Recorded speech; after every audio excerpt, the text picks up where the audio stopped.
Irmãos, eu queria hoje de manhã começar a pregar já, porque eu não quero tomar o tempo falando sobre algumas coisas que não têm muita importância.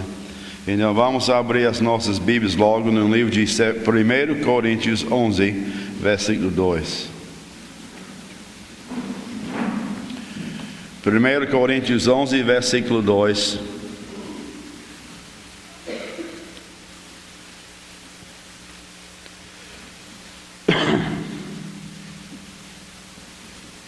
E louvo-vos, irmãos, porque em tudo vos lembrais de mim e retendes os preceitos como vos entreguei. Também vamos ler Mateus 28, versículos 16 a 20, que fala sobre a grande comissão. E os discípulos partiram para a Galileia, para o monte que Jesus lhes tinha designado. E quando o viram, o adoraram, mas alguns duvidaram. E chegando-se Jesus falou-lhes dizendo: é-me dado todo o poder no céu e na terra. Portanto, ide e fazei discípulos de todas as nações, batizando-os em nome do Pai e do Filho e do Espírito Santo, ensinando-os a guardar todas as coisas que eu vos tenho mandado. E eis que estou convosco todos os dias, até a consumação dos séculos. Amém. Também Mateus 26, e os versículos 26 a 30, aqui fala sobre a ceia do Senhor. Foi quando Jesus instituiu a ceia do Senhor. Mateus 26, 26. E quando comiam, Jesus tomou o pão, e abençoando-o, o partiu, e o deu aos discípulos e disse: tomai e comei, isto é o meu corpo. E tomando o cálice, deu graças, ou dando graças, deu-lhe, dizendo: bebei dele todos, porque isto é o meu sangue, o sangue do Novo Testamento, que é derramado por muitos para a remissão dos pecados. E digo-vos que, desde agora, não beberei deste fruto da vide, até aquele dia em que o beba novo convosco no reino de meu Pai. E tendo cantado o hino, saíram para o monte das oliveiras. Irmãos, hoje de manhã, porque esse assunto é muito grande, tem que ser em algumas maneiras resumido. Porque quando nós falamos sobre esse assunto que é meio agora, as duas ordenanças da igreja do Senhor Jesus Cristo, é um assunto muito grande. E não tem que ser resumido em muitas maneiras, porque para pregar este assunto adequadamente leva mais ou menos um mês. Acho que não queremos ficar aqui direto um mês, né? Então o que vamos considerar hoje de manhã é o batismo e a ceia, que são ordenanças da igreja, que essas duas ordenanças seguem uma ordem divina, a ordenança do batismo e depois a ordenança da ceia. Sobre as ordenanças da igreja do Senhor Jesus Cristo, eu acho que nós temos que começar logo, primeiramente dizendo que é Jesus que deu para a sua igreja autoridade para administrar as ordenanças. Jesus Cristo mesmo autorizou a sua igreja a administrar as duas ordenanças, o batismo e a ceia. Se não tivesse autorizado a sua igreja, a pergunta é essa: Jesus teria dado essa autoridade a quem? E deu a quem? Se não fosse para a igreja dele, ele deu essa autoridade para quem? Alguns dizem que ele deu aos apóstolos como indivíduos. Outros dizem que Jesus deu essa autoridade para administrar as duas ordenanças aos crentes individuais. Mas não pode ser verdade, porque se fosse essa autorização, teria morrido com eles. Porque quando os apóstolos morreram, então essa autoridade morreu com eles. Ou se fosse para os crentes individuais, essa autoridade também teria morrido com eles. Mas nós sabemos que não é assim, porque depois no Novo Testamento, depois da morte dos apóstolos, depois da morte dos crentes assim, essas duas ordenanças continuaram. E podemos ver isso nos livros de Paulo, que ainda as igrejas estavam praticando, administrando essas duas ordenanças do batismo e da ceia.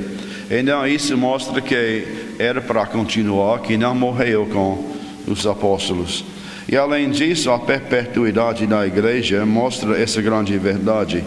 Porque quando Jesus disse, em Mateus 28, onde já lemos, sobre a grande comissão que ele deu à sua igreja, ele disse no fim dessa passagem: eis que eu estou convosco todos os dias até a consumação dos séculos.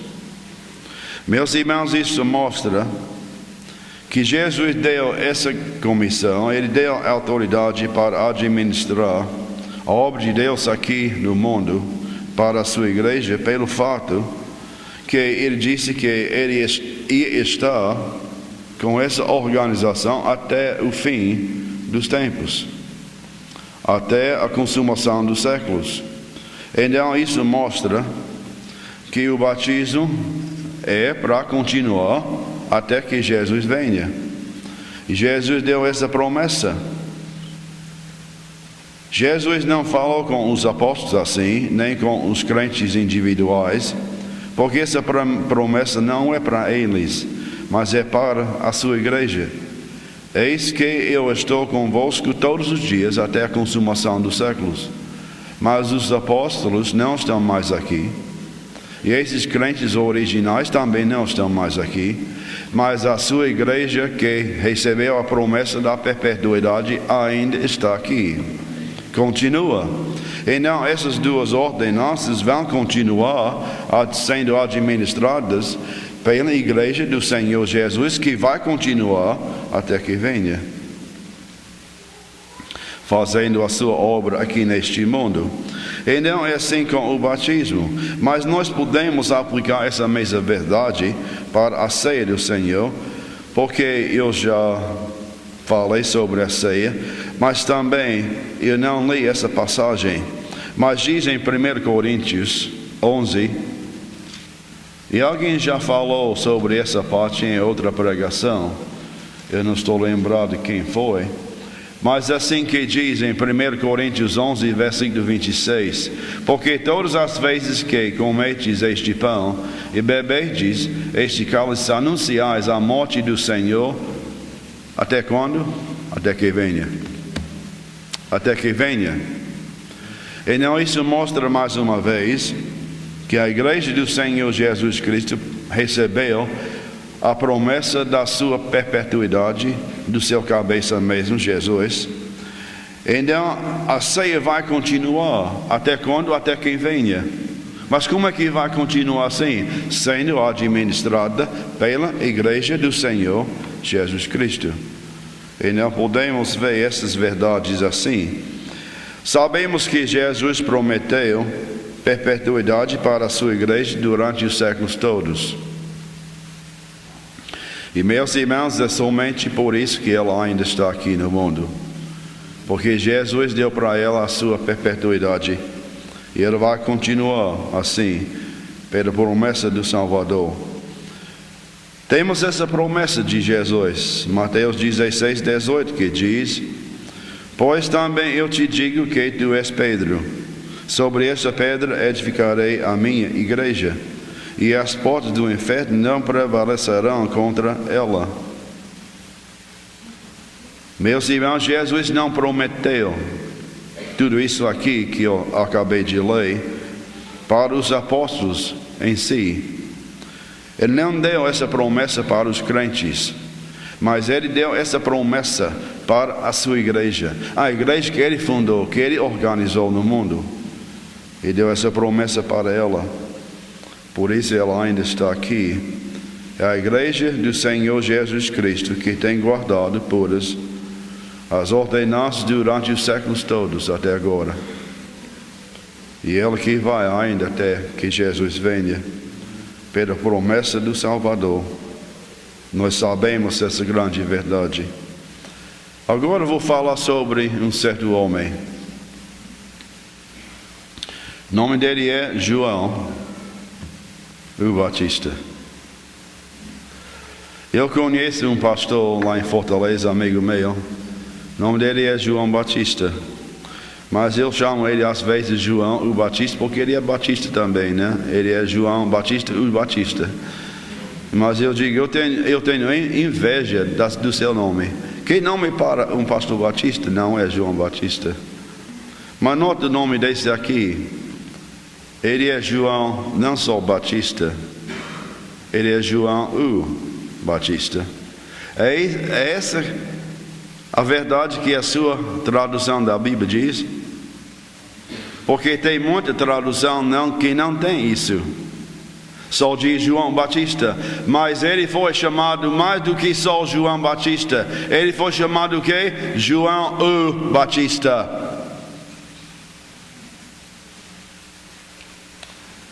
E meus irmãos, Jesus Cristo foi batizado por um Batista. E o nome dele foi João o Batista. E nós devemos observar essa verdade, que o homem chamado e autorizado por Deus para batizar Jesus e os apóstolos foi chamado pelo nome João o Batista. João o Batista não começou a batizar pela sua própria autoridade. Não. Ele foi autorizado por Deus para batizar os convertidos. E é isso que diz em João, capítulo 1, versículo 6. Vamos ler o que diz. Houve um homem enviado de Deus, cujo nome era João. Nota, quando ele nasceu, o nome dele foi o quê? João. Porque ele foi chamado então o Batista. Eu vou falar sobre isso depois. Nota versículo 33. Eu não o conhecia, mas o que me mandou a batizar com água é João o Batista falando. Esse me disse sobre aquele que vires descer o Espírito, sobre ele repousar. Esse é o que batiza com o Espírito Santo. Mas nota essa frase aqui no versículo que diz: mas o que me enviou a batizar com água. Quem é que enviou João o Batista para batizar com água? Foi Deus. Foi Deus mesmo que chamou esse homem e mandou ele para batizar os convertidos. João tinha a autoridade de Deus para batizar. E agora, hoje em dia, muitos estão tentando dizer para nós que não importa isso, que qualquer pessoa, em qualquer lugar, qualquer igreja, de qualquer doutrina, tem autoridade para batizar os convertidos.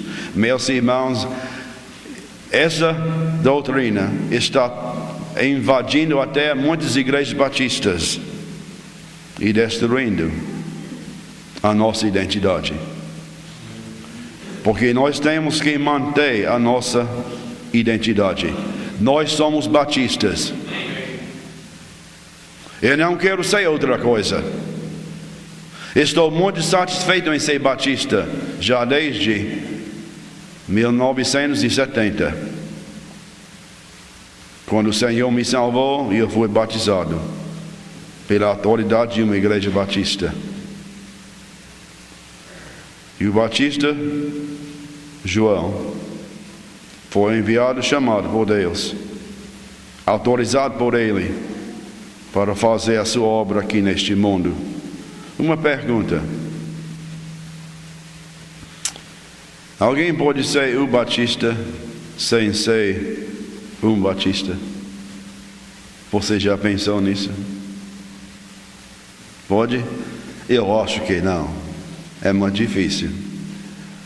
Então João era Batista. E eu vou usar para dizer o primeiro Batista. E meus irmãos, É isso que ele falou. Mas ele foi chamado o Batista. Alguns dizem, né? Mas pastor, ele foi somente chamado o Batista porque ele batizou. Ele batizou, mas não é por isso que ele foi chamado só o Batista.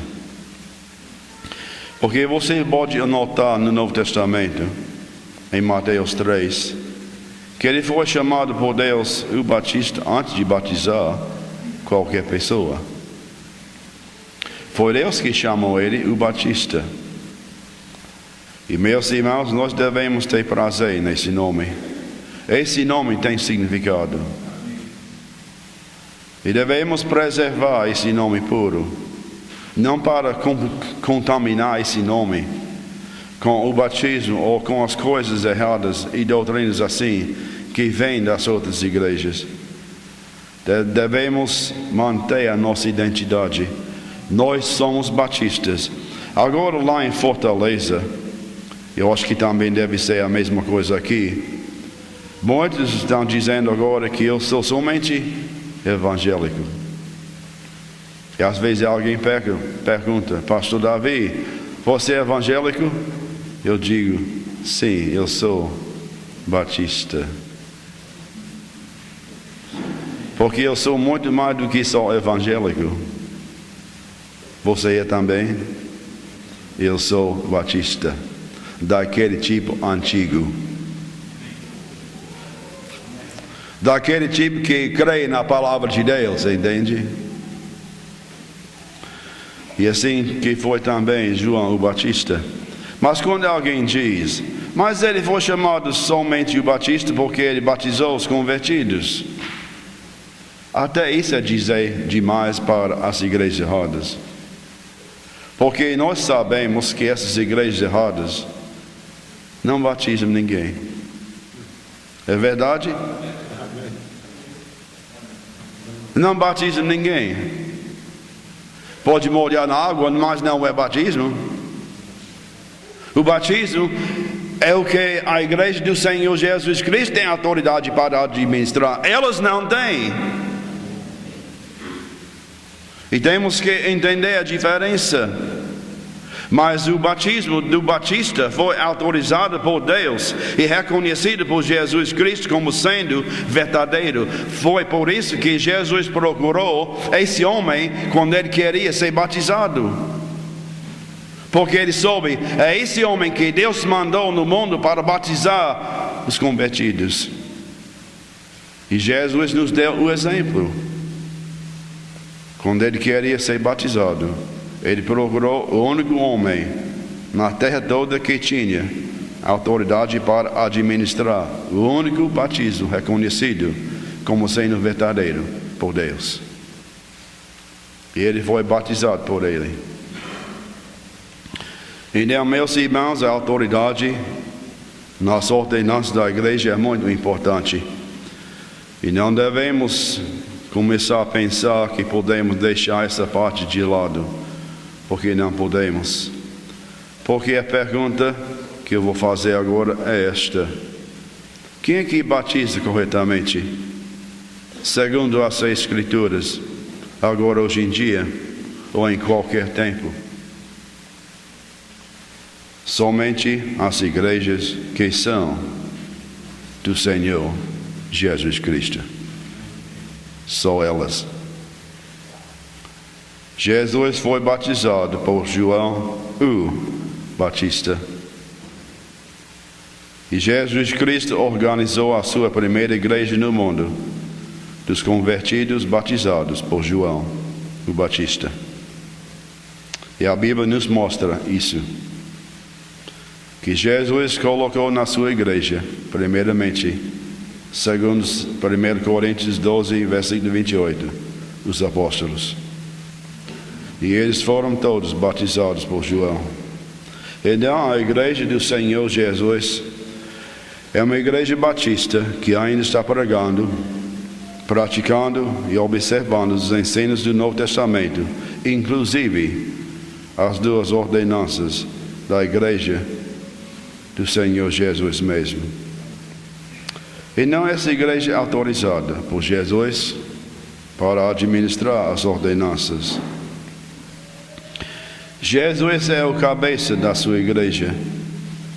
E é Ele que autorizou a sua igreja para administrar as duas ordenanças. Você notou o que disse em Mateus 28, versículo 18? 28, 18. É-me dado todo o poder no céu e na terra. Nota, todo o poder no céu e na terra. Nessas palavras podemos ver o direito, o poder e a autoridade para executar a sua vontade. Jesus é o Filho de Deus. Ele é o Salvador. E é Ele que tem esse poder todo. Não é a autoridade de um rei terrestre, mas é a autoridade do rei dos reis. Meus irmãos, isso mostra uma grande diferença. E as demais igrejas têm essa autoridade do Rei dos Reis? Não. Mas a igreja dele tem. Nota mais o que disse na Bíblia, João 5, versículo 27. E deu-lhe o poder de exercer o juízo, porque é o Filho do homem. E a sua vontade a respeito deste assunto foi autorizar aquela igreja da qual ele é o cabeça para administrar as duas ordenanças. Jesus Cristo não deu essa autoridade para uma outra igreja, nem deixou para um outro homem fazer. Ele mesmo fez e deu para a sua igreja durante o seu ministério. Então temos que chegar para essa conclusão. Uma igreja fundada por um homem não tem essa autoridade. É verdade? Não tem. Mas somente a igreja que Jesus organizou durante o seu ministério público, antes do dia de Pentecostes. A igreja de que estou falando, que é de Jesus, não é aquela igreja universal invisível ou universal visível, mas é uma igreja local e visível que tem esta autoridade. A igreja de Jesus foi perpetuada durante os séculos até agora, guardando puramente as ordenanças, não as deixando ser pervertidas, não recebendo as ordenanças erradas das igrejas falsas e não autorizadas por Cristo. Mas alguém diz, nota, eu já ouvi alguém falar assim, desse jeito. Alguém diz, mas não pode provar isso pela história. Sabe o que eu digo? Não é necessário. Eu acho que pode, mas não é necessário.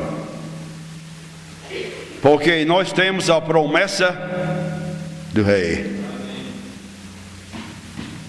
Nós temos a promessa da pessoa que é a autoridade da sua igreja, Jesus. E o que foi que ele disse? Que a sua igreja ia continuar durante os séculos todos. E a promessa de Jesus pode falhar? Eu acho que não. Os batistas sempre foram chamados também no passado anabatistas.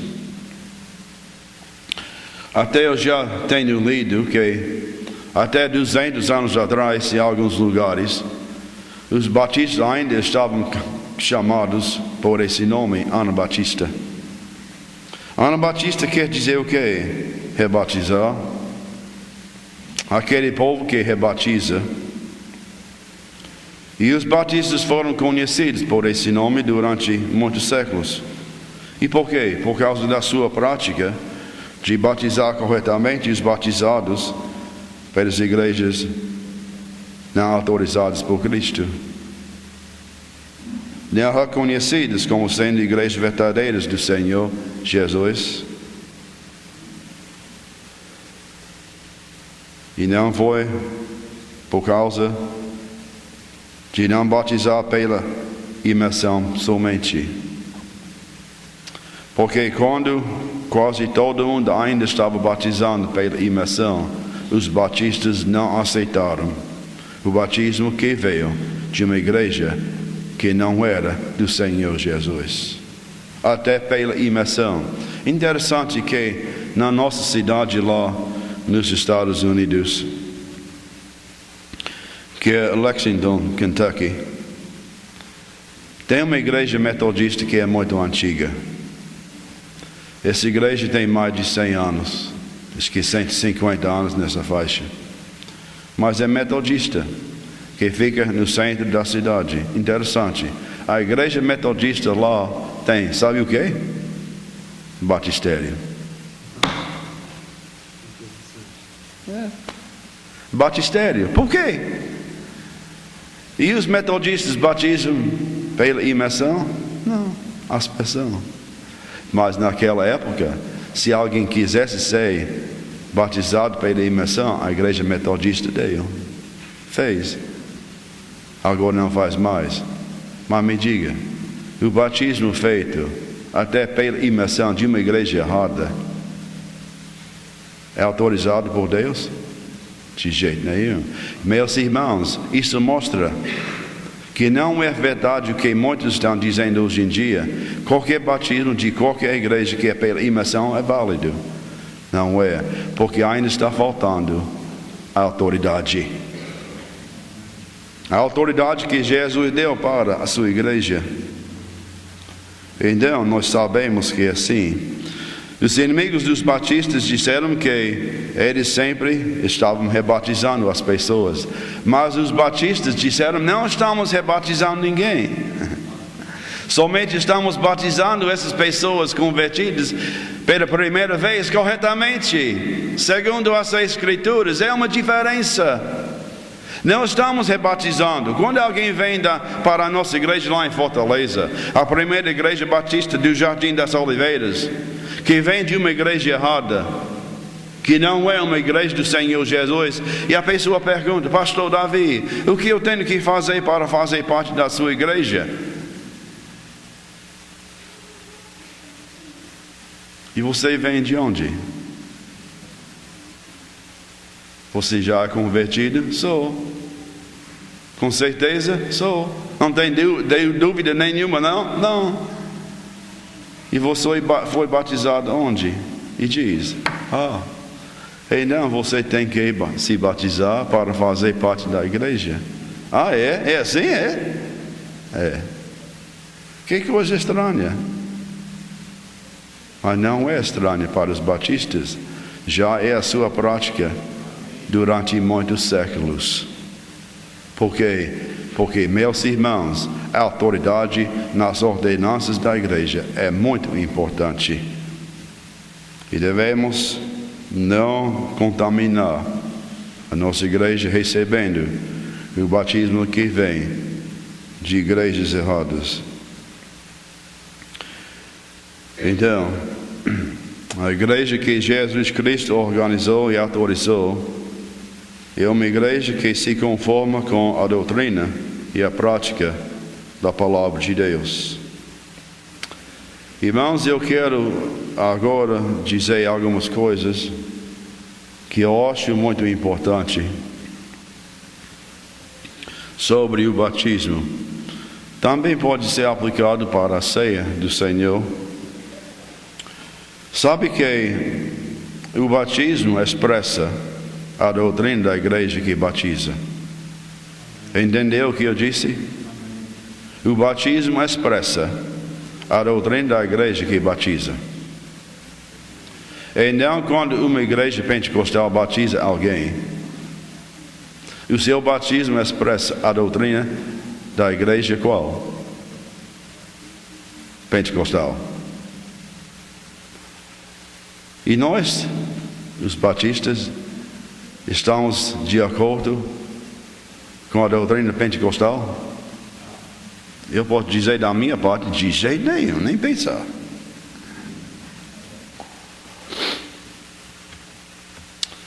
Mas se uma igreja batista aceitar o batismo que vem de uma igreja assim, estamos apoiando a doutrina da igreja errada. Estamos dizendo que o batismo que expressa essa doutrina, que foi feito por essa igreja, nós estamos dizendo que está tudo ok. Mas não está tudo ok. Por isso não podemos aceitar esse batismo. Porque a nossa doutrina é diferente do que a doutrina dessa igreja. E temos que manter essa diferença, irmãos. Porque se começar uma igreja batista a aceitar o batismo assim, o batismo não é só estar entrando na igreja, mas o batismo que expressa a doutrina está entrando também. E a doutrina atrás desse batismo está entrando na igreja e vai contaminar o que a Bíblia diz. Um pouco de fermento faz o quê? Vai dar a massa toda. Então, temos que ter muito cuidado com isso, não é? Para manter a doutrina da nossa igreja pura. E meus irmãos, isso começa logo com as ordenanças da igreja. Pode ser a verdade da ceia também, que eu vou tratar mais sobre essa parte depois. Nosso batismo é o mesmo administrado nas demais igrejas. Nosso batismo é o mesmo da igreja pentecostal ou das igrejas protestantes ou das igrejas renovadas ou desviadas? Não. Até quando é pela imersão? Não. Não é. E meus irmãos, essas igrejas erradas assim, então, têm autoridade dada por Cristo Jesus para administrar as ordenanças. Elas têm a mesma fé e ordem que nós temos? Não. As igrejas demais assim, então, não estão autorizadas para administrar nem observar as ordenanças dadas para a igreja do Senhor Jesus. As igrejas protestantes e batistas desviadas estão usurpando e assumindo a autoridade dada por Jesus Cristo à sua igreja. E meus irmãos, usurpar, assumir essa autoridade do Rei dos Reis é coisa séria. Não é? É sim. Por isso as ordenanças das igrejas demais assim não são válidas por não ter, primeiramente, autoridade e verdade. Agora vamos pensar em outra coisa. A ordem divina das ordenanças. Porque isso é pouco falado, eu sei, mas eu acho que é um ponto que tem importância. Porque no Novo Testamento podemos ver que o batismo sempre vem antes da ceia na vida de um crente. Ele é batizado primeiro, depois ele observa a ceia. Não é vice-versa, mas sempre é assim. O batismo vem antes da ceia, porque o batismo é simbólico da morte, sepultamento e ressurreição de Jesus Cristo. E o perdido é regenerado pelo Espírito Santo, não pelo batismo. O batismo não lava o pecado de ninguém. É o Espírito Santo que regenera e é o sangue de Cristo que lava de todo pecado. E o batismo não faz isso. O batismo também é simbólico da novidade de vida que o crente tem em Jesus Cristo. E a ceia do Senhor? A ceia do Senhor anuncia a morte de Cristo cada vez que uma igreja a observa. É o pão ázimo que é simbólico do Cristo perfeito crucificado, que é nossa justiça. E em Cristo nós somos perfeitos e santos. O fruto da vide é simbólico do sangue de Cristo que nos lava de todo pecado. Mas, combinando esses dois pensamentos assim, o batismo e a ceia, então. O batismo, em um dos seus aspectos, fala simbolicamente da novidade de vida para o salvo. Que nós somos o quê? Nascidos de novo. Que em Cristo nós somos novas criaturas. Que Deus criou em nós um novo coração. Com esse novo coração e natureza, nós servimos o Senhor. Não pode ser com aquele velho coração e aquela velha natureza. Porque o novo coração, ou o velho coração, não serve a Deus, nem agora. A velha natureza já creu em Jesus? Você já pensou nisso? A velha natureza que nós temos habitando ainda em nós, creu em Jesus como Salvador? Ainda não. Qual foi a natureza que creu em Jesus? A nova, que Deus criou em nós. E é com essa natureza que servimos o Senhor. E é Deus que criou isso em nós. É isso mesmo que diz em Romanos 6, que não vou ler. Mas o batismo expressa, simbolicamente, que nascemos de novo para uma nova vida em Cristo. Nós que estávamos mortos em ofensas e pecados, ressuscitamos dos mortos pelo poder de Deus. E meus irmãos, sempre podemos ver essa verdade no Novo Testamento.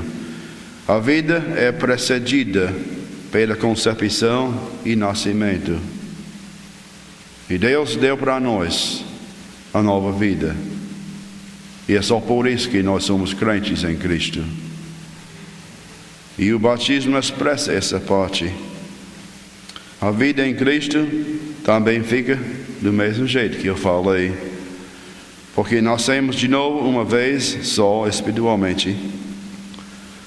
Por isso nós somos batizados uma vez só para a vida toda. Corretamente. Mas a ceia do Senhor, em um dos seus aspectos, é simbólico do fato que precisamos de Cristo durante a vida toda.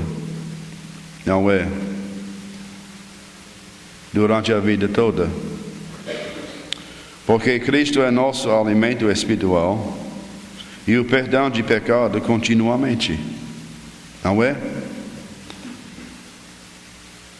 Nós estamos nos alimentando do Senhor Jesus continuamente, a vida toda. E além disso, nós temos ainda os nossos pecados diários. Porque temos que admitir que não somos perfeitos ainda.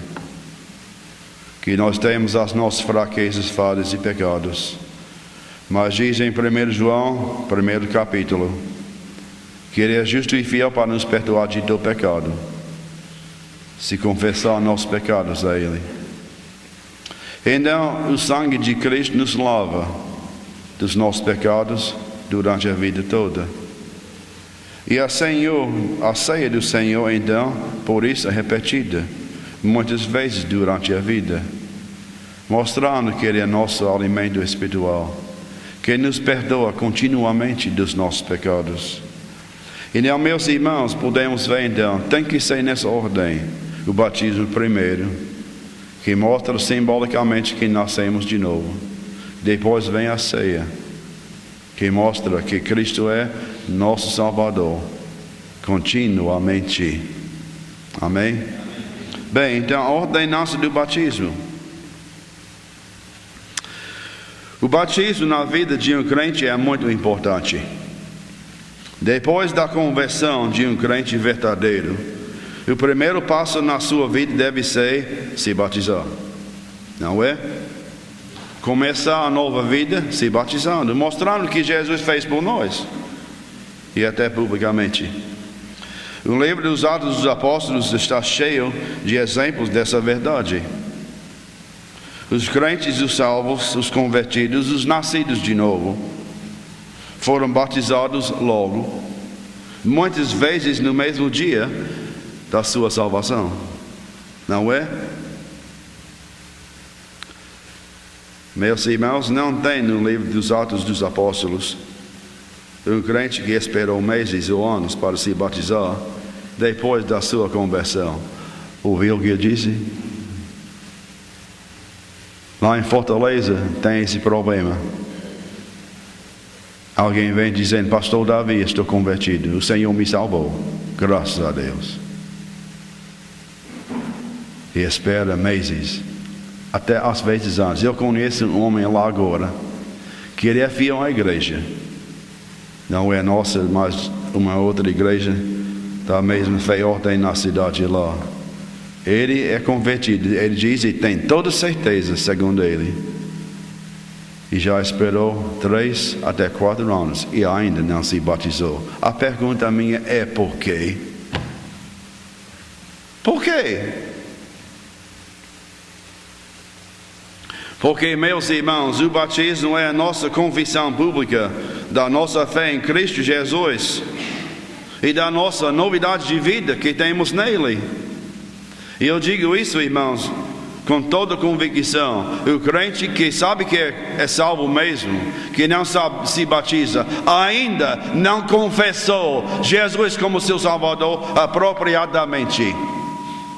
Não. Pode chegar na frente, pode levantar a mão, pode fazer o que quiser, mas até se batizar, não apropriadamente confessou Jesus como seu Salvador ainda. Porque Deus nos deu o batismo para confessar Jesus, que Ele é meu Salvador, e nós fazemos isso na água, mostrando que Ele morreu, foi sepultado, ressuscitou para nós, que a nossa vida velha morreu e nós fomos sepultados e ressuscitamos para uma nova vida em Cristo. Essa é a nossa confissão de fé em Jesus. E o crente deve se batizar, não muito depois da sua conversão. Mas eu sei que às vezes o crente não pode, por causa de um problema na vida.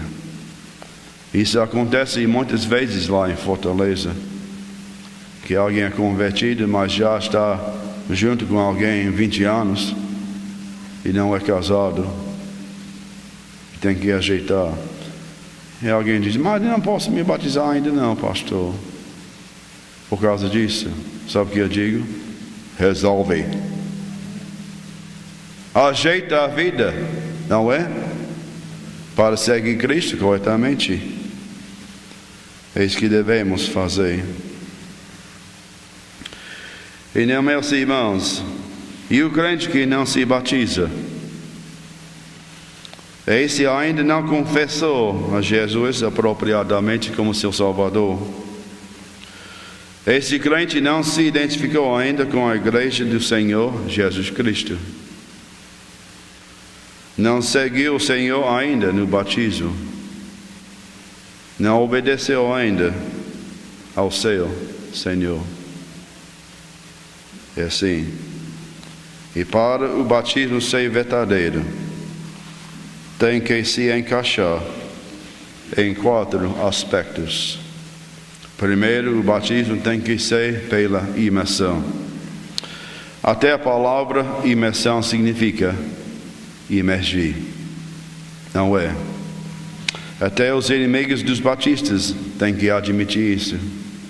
João Calvino, eu já li ele, onde ele escreveu que o modo original de batizar foi pela imersão. Também Lutero. E todos assim, porque são honestos.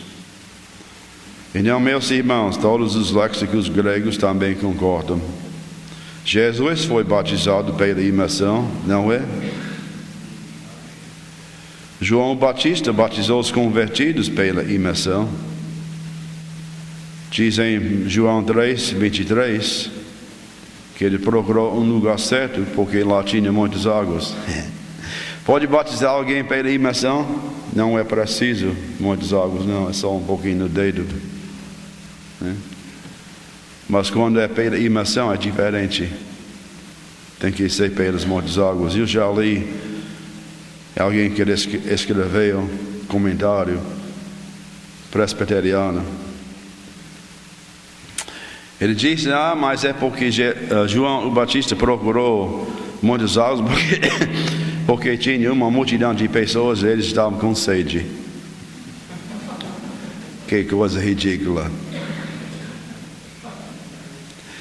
E Filipe batizou o eunuco etíope pela imersão também em Atos 8, não foi? É só a imersão que pode simbolizar a morte, sepultamento e a ressurreição de Jesus Cristo e da novidade de vida que o crente tem. Você já assistiu ao funeral, sepultamento de alguém? O pastor chega lá e ele faz isso com a terra em cima do caixão, e deixa lá em cima do chão, depois vai embora, está sepultado, é assim? Não é sepultamento, porque tem que cavar um buraco, colocar e cobrir. E o batismo é assim, porque é simbólico de que Jesus fez por nós. Essa ordenança também é simbólica. E nós sabemos isso porque qual foi a razão que Jesus se batizou?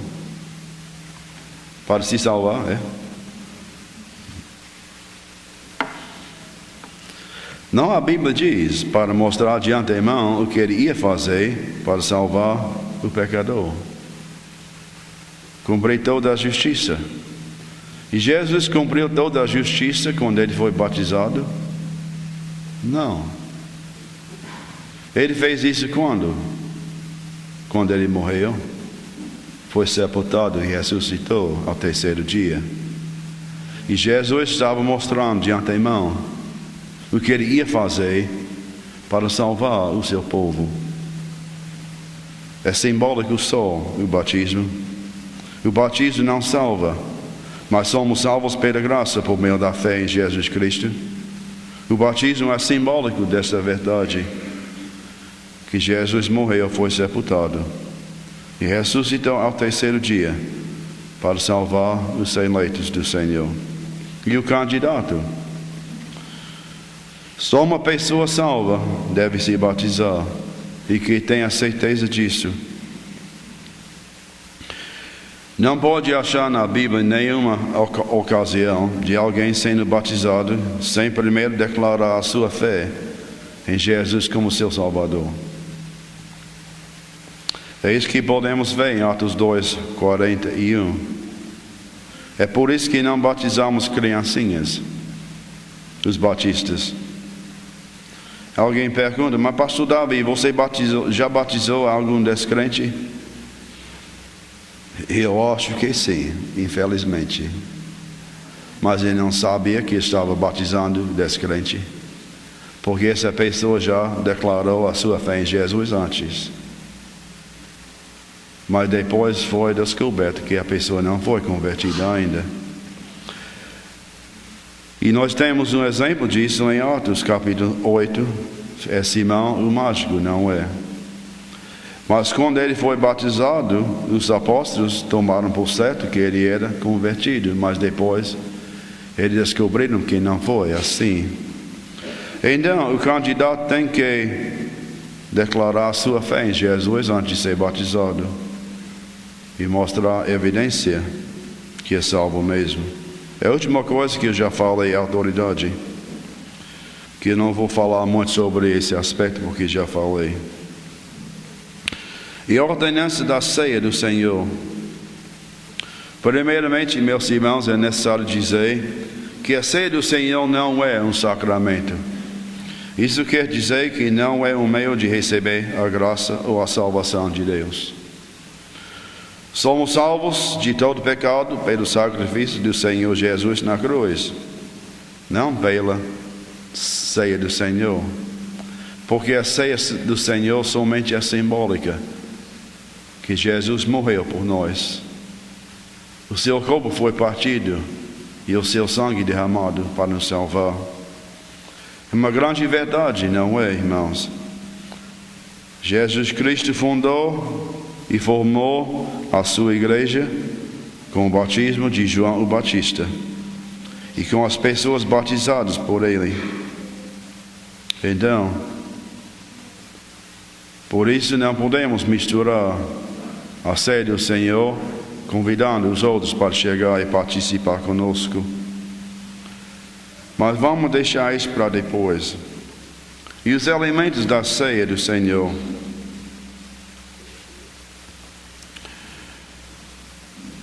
São literais. Estamos comendo o corpo mesmo de Jesus, literal. Ou sangue, estamos bebendo literalmente o sangue dele? Não. Os elementos da ceia não se tornam o sangue nem o corpo literais, como os católicos dizem. Nem Jesus está presente nos elementos da ceia de uma maneira mística, como os protestantes dizem. Mas é somente coisas simbólicas, mostrando o que Jesus fez para nos salvar. A ceia do Senhor é uma ordenança memorial. É uma lembrança que mostra que Jesus, o sacrifício perfeito, morreu na cruz e derramou seu sangue para nos salvar dos nossos pecados para sempre. Em Cristo nós temos a salvação. Em Cristo nós somos perfeitos e santos, porque Jesus nos fez perfeitos e santos pelo seu sacrifício. O pão da ceia. O pão da ceia é o pão ázimo, que significa sem fermento, que simboliza pecado e heresia. Jesus não teve nada disso. Que fala do fato que Jesus foi sacrificado por nós como o Cordeiro de Deus, imaculado e incontaminado. O justo Jesus morreu no lugar dos injustos, que somos nós. E a ceia mostra essa grande verdade até que venha. Nisso podemos ver que Jesus Cristo é a nossa justiça. Ele ganhou a nossa justiça pela sua vida perfeita. E essa justiça é imputada à nossa conta. E nós temos a justiça que precisamos, que não temos. E não podemos ganhar de jeito nenhum, porque nós somos pecadores horríveis contra o nosso Santo Deus. Mas também a ceia mostra o que Jesus fez para nos salvar por causa do seu sangue. Jesus derramou seu sangue e o cálice mostra essa verdade. O cálice simboliza que Jesus Cristo morreu derramando seu sangue para nos salvar. Jesus sofreu a pena da lei em nosso lugar para nos salvar do castigo eterno e da ira de Deus, que nós merecemos mesmo por causa dos nossos pecados. Mas em Cristo recebemos a remissão e o perdão de todo pecado gratuitamente para toda a eternidade. E o beber do fruto e o comer do pão mostra que nós recebemos essa grande salvação pela graça, por meio da fé no Salvador. A última coisa para hoje de manhã é a ceia restrita. A ceia restrita. Infelizmente agora, hoje em dia, nós temos que aumentar mais uma palavra. Porque até essa frase está sendo abusada. Por isso temos que dizer agora a ceia ultra restrita. Infelizmente não é. Meus irmãos, por quê? Porque a doutrina da Igreja Universal Invisível já levou quase todas as igrejas a aceitarem, abraçarem e defenderem a doutrina da ceia aberta. Ou eu quero e prefiro chamar essa ceia assim aberta, a ceia ecumênica. O que logicamente seria uma prática correta se fosse a verdade, a doutrina da Igreja Universal Invisível. Mas nós sabemos que não é a verdade isso. Essa doutrina leva uma igreja a ser ecumênica em doutrina e prática. A ceia do Senhor é uma ordenança da igreja local. E só da igreja local. Lá em Fortaleza, quando nós observamos a ceia do Senhor, eu tenho que anunciar toda vez, porque sempre tem visitante. Você pode ficar e assistir com todo prazer. E nos deixe pregar para você o que Jesus fez por nós. E vamos fazer simbolicamente, eu explico. Mas por favor, essa ceia é para os membros da nossa igreja local. E muitas vezes alguém reclama, não na hora, mas depois. Foi uma senhora uma vez que, depois do culto, disse: pastor, essa é uma coisa tão ridícula, tão ignorante. É o que pensa, né? Mas tudo bem, é assim que fica. Porque não vamos mudar o que nós fazemos aqui para você. Acha duro isso? Temos que manter a diferença, irmãos. Temos que fazer em amor. Temos que explicar por quê, a razão disso. Mas no fim da conta, porque alguém reclama, não muda o que fazemos. Temos que continuar fazendo, porque é o que a palavra de Deus ensina. E não, a ceia do Senhor é uma ordenança da igreja local. A única igreja que Jesus Cristo tem. As ordenanças de uma igreja verdadeira de Jesus Cristo devem proteger a igreja da entrada da doutrina errada. Pensa nisso.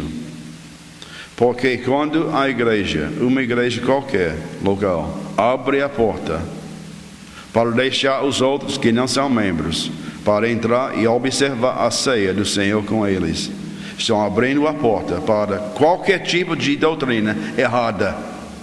Porque essa pessoa vem com a doutrina na sua mente errada. Isso vai contaminar a igreja, como o batismo estranho também vai contaminar a igreja. A ceia aberta faz isso. Isso já aconteceu. Infelizmente eu conheço igrejas que já praticaram a ceia aberta, batistas. Essas igrejas não são mais as igrejas que nós podemos reconhecer como sendo as igrejas verdadeiras do Senhor Jesus Cristo. Irmãos, ainda é importante isso, proteger a igreja da entrada da doutrina errada, porque quando reconhece o batismo de uma igreja errada, que não é da mesma fé e ordem, o que estamos fazendo? Estamos reconhecendo como sendo válido o seu batismo. E nós sabemos que não é. Estamos aceitando e apoiando a doutrina da igreja que fez o batismo. É a mesma coisa com a ceia do Senhor. A ceia do Senhor é uma ordenança de comunhão com o Salvador. Mas não só com Ele, mas é uma ordenança de comunhão com a doutrina certa, mostrando essa verdade, que todos nós dessa igreja local, do Jardim das Oliveiras lá em Fortaleza, quando nós observamos a ceia, estamos dizendo que nós todos aqui, os membros da igreja, estamos de acordo sobre a verdade da palavra de Deus. E quando nós deixamos alguém entrar que não é da igreja, pode estar entrando alguém que não é da mesma fé e ordem. Isso vai destruir o retrato que nós temos comunhão ao redor de Jesus e ao redor da verdade do Novo Testamento. E na ordenança do batismo ou da ceia, não só mostra a comunhão que temos com Jesus, mas que temos uns com os outros e com a nossa igreja. A ceia do Senhor é uma ordenança de comunhão com o Salvador, com certeza, mas também com a igreja e os irmãos. Quando deixamos um crente que não é da mesma fé e ordem observar a ceia em nossa igreja, estamos dizendo que temos comunhão com essa igreja. E na verdade não temos. Não temos. Estamos dizendo que temos comunhão com essa doutrina errada, a heresia, e também com a sua prática, que não é segundo a palavra de Deus. Como eu disse, na verdade, não temos. Por isso, é errado. Assim, os crentes de outras igrejas erradas vão contaminar a verdade da nossa com suas heresias.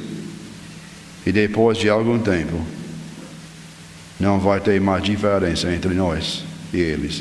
Vai ser a mesma coisa. Mas temos que manter, irmãos, a nossa identidade. Nós somos batistas. Por isso é indispensável observar a ceia ultra restrita. Eu quero chamar a sua atenção para terminar hoje.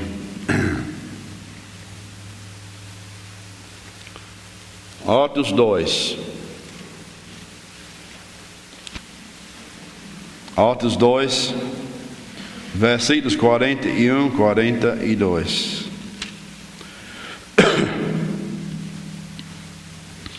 De sorte que foram batizados os que de bom grado receberam a sua palavra. E naquele dia agregaram-se quase 3.000 almas. E preservaram na doutrina dos apóstolos, na comunhão e no partir do pão, e nas orações.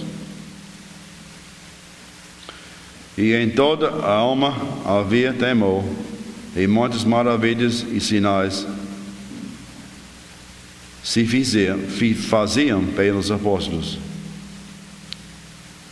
E assim que vai lendo aqui, até dias depois que eles tomaram a ceia do Senhor. Mas note, irmãos, aqui, ordem das coisas. Os que de bom grado receberam a sua palavra são os convertidos, os salvos. De sorte que foram batizados. Os verdadeiramente salvos e convertidos foram batizados corretamente pela igreja local.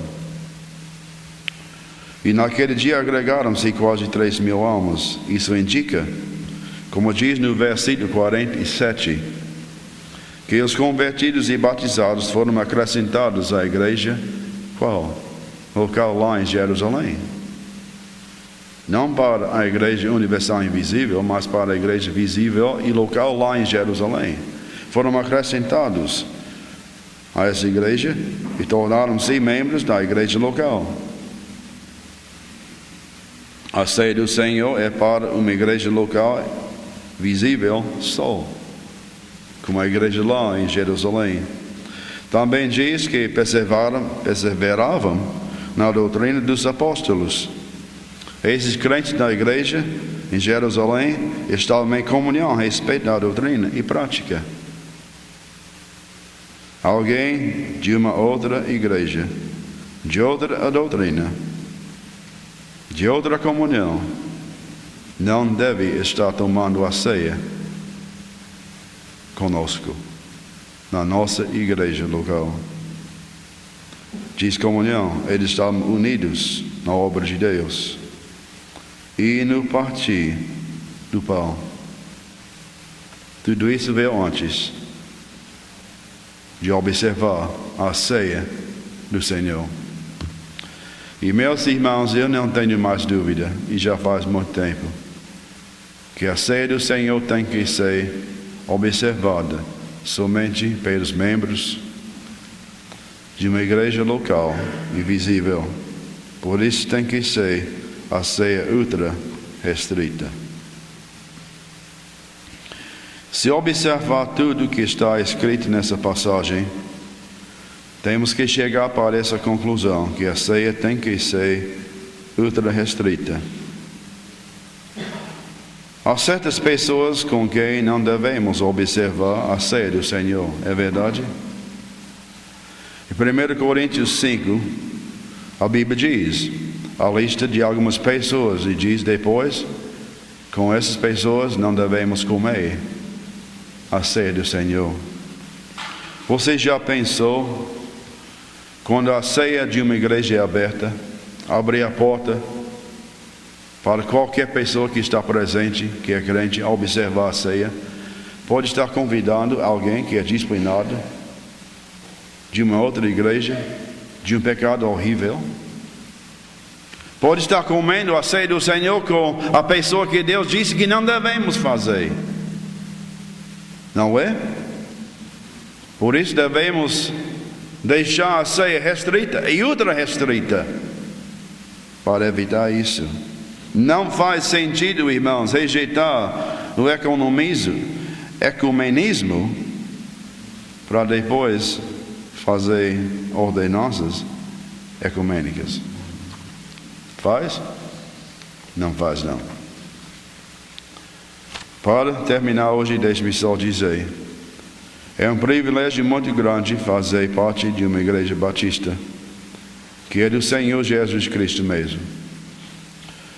Eu tenho um prazer muito grande em ser identificado com os batistas. É um privilégio, mas com esse privilégio também vem uma grande responsabilidade para fazer a obra de Deus do jeito que Ele nos mandou. E nós não temos o direito para mudar nada que Ele nos mandou fazer. E podemos ver então por isso, essa responsabilidade inclui o dever de guardar, proteger, defender e administrar as ordenanças da igreja puras até que Ele venha. Jesus Cristo virá de novo. Ele prometeu, como diz, aquele que testifica estas coisas diz: certamente cedo venho. Ora vem, Senhor Jesus. Deus os abençoe.